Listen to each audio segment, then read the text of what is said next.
Guys, may nakita akong video na grabe yung nangyari. Na-hack ang cellphone ng isang babae habang nakakonect sa free public Wi-Fi. Wala siyang ginagawa pero biglang gumalaw yung phone niya. Hinuhulahan ng hacker yung password.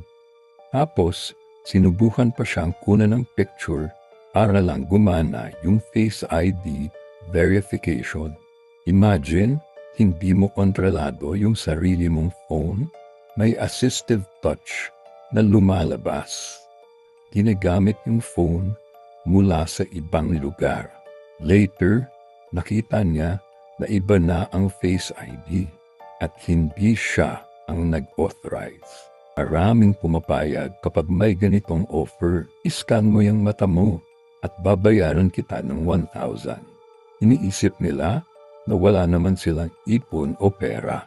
Kaya kahit iskan ng mata, okay lang. Pero, alam mo ba, pwedeng magamit ito sa future crimes. Pwede kang maging suspect kahit wala ka namang inagawa.